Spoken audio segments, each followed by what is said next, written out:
السلام علیکم ورحمۃ اللہ وبرکاتہ۔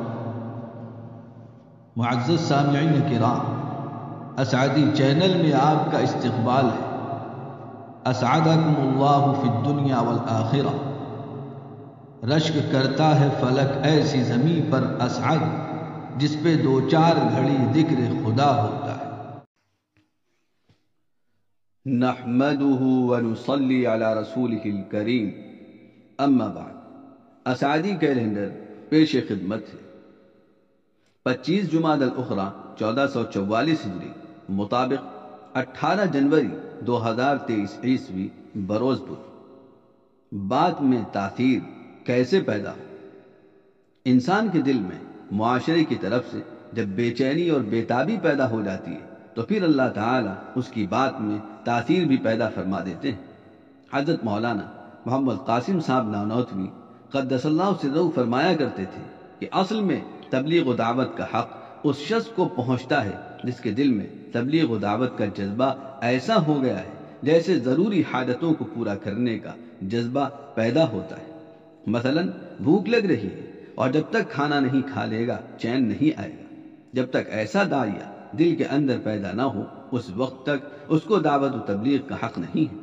جیسے حضرت شاہ اسماعیل شہید صاحب رحمۃ اللہ علیہ کا واقعہ ہے کہ ایک مرتبہ دہلی کی جامع مسجد میں 1.5-2 گھنٹے کا وعظ فرمایا۔ وعظ سے فارغ ہونے کے بعد آپ رحمۃ اللہ علیہ جامع مسجد کی سیڑھیوں سے نیچے اتر رہے تھے۔ اتنے میں ایک شخص بھاگتا ہوا مسجد کے اندر آیا اور آپ ہی سے پوچھا کہ کیا مولوی اسماعیل صاحب کا وعظ ختم ہو گیا؟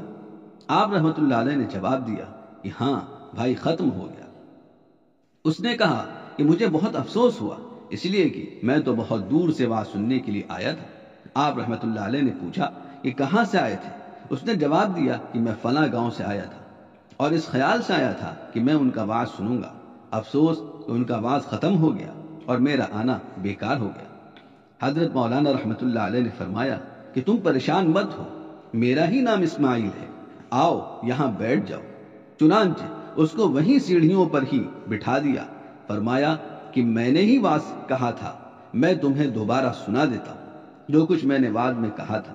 چنانچہ سیڑھیوں پر بیٹھ کر سارا وعظ دوبارہ دہرا دیا۔ بعد میں کسی شخص نے کہا کہ حضرت آپ نے کمال کر دیا کہ صرف ایک آدمی کی خاطر پورا وعظ دوبارہ دہرا دیا۔ جواب میں حضرت مولانا رحمۃ اللہ علیہ نے فرمایا کہ میں نے پہلے بھی ایک ہی کی خاطر وعظ کہا تھا اور دوبارہ بھی ایک ہی کی خاطر کہا۔ یہ مجمع کوئی حقیقت نہیں رکھتا۔ جس ایک اللہ تعالیٰ کی خاطر پہلی بار کہا تھا دوسری مرتبہ بھی اسی ایک اللہ تعالیٰ کی خاطر کہہ دیا۔ یہ تھے حضرت مولانا شاہ محمد اسماعیل شہید صاحب رحمۃ اللہ علیہ۔ ایسا جذبہ اللہ تعالیٰ نے ان کے دل میں پیدا فرما دیا تھا۔ اللہ تعالیٰ اپنی رحمت سے اس اخلاص اور اس جذبے اور اس بے چینی اور بےتابی کا کوئی حصہ ہمارے دلوں میں بھی پیدا فرما دے کہ معاشرے میں موجود منکرات کو دیکھ کر یہ بے چینی اور بےتابی پیدا ہو جائے کہ ان منکرات کو کس طرح ختم کیا جائے اور کس طرح مٹایا جائے۔ آمین۔ والسلام علیکم ورحمۃ اللہ وبرکاتہ۔